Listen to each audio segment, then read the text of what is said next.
fact that, I mean, after 32 guitars, every single time when you get one finished, I just stare at it in absolute amazement and think, holy shit, I did that.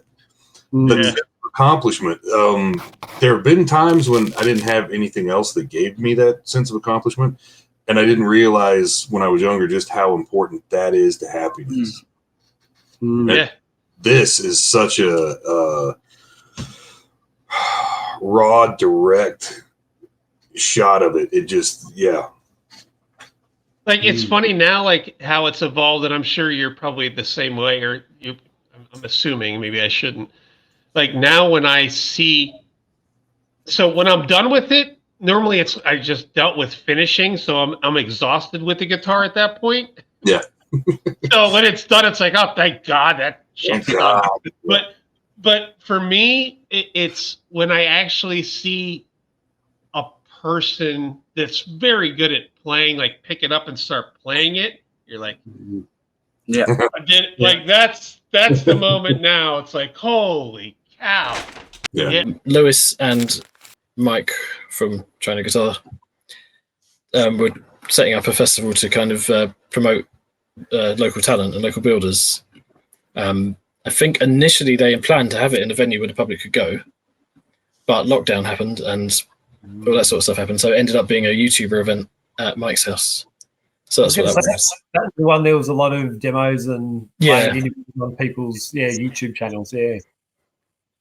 Yeah, no, it was good. It was, for me, it's the first time anyone else who was good at playing guitar had ever played my guitars.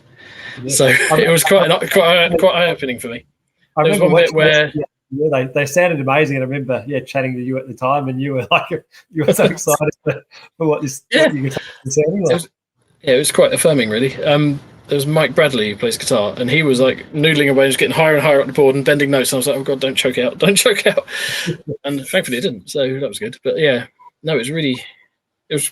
that was really good because really good guitar players had never played my guitars before. So the moments for me, like when they're finished, probably like the first month or so, when I'm playing them, like I'm still conscious of, setup, and if something's feels different or I've got to adjust something. So I'm like, it takes me a while to think of it as a guitar, but I've sort of been fortunate that, rehearsals for performances or, playing them in performances when I've sort of played my own, that you get sort of caught up playing, and then it's not till later on you kind of think, oh, that's cool. How I built. You know what I mean? Like you actually forget, like when I'm playing the song or learning the song. So that for me, like they're the really cool moments when I actually forget that this is something that I built. And I've just treated it like any other, guitar that I own. So for me, and the recent one going off to someone as a straight off commission, and he loves it. Like, he's had it for a week and a half, and he's, just saying, oh yeah, I've barely put it down, since I've got it. So it certainly, they're pretty cool experiences. That's kind of funny. I don't know how many times somebody's asked me, what's the favorite build you've ever done? And the answer is always the last one.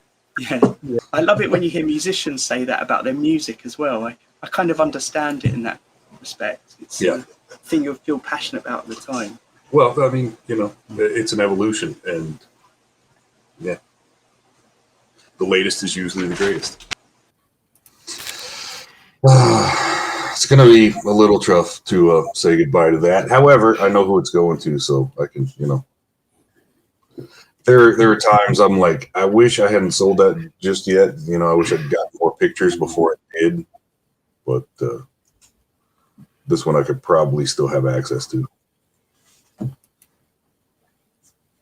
I remember when I was at school, my art teacher saying how disappointed he was once that he'd sold some of his art to a local dentist. And it was up on display in their waiting room. And then the dentist shut down. He never got to see his art again. And he kind of wished he hadn't sold it off.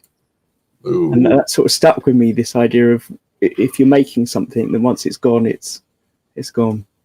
Yeah. Ooh, that reminds me. I had a dude call me out of the blue a couple weeks ago and said he thought he had one of my guitars from a pawn shop. It was a really early build because he sent me a picture, but he was looking for, how much is it worth? I'm like, I don't know. It's a boutique piece of shit. Whatever, somebody will pay for it. he got it at the pawn shop for $100. They were trying to get 600 for it, and it just sat there. So when he offered 100, they took it. And it's enjoying it. It was kind of disappointing because I remember who I made it for, and I was like, "Really? You pawned it?"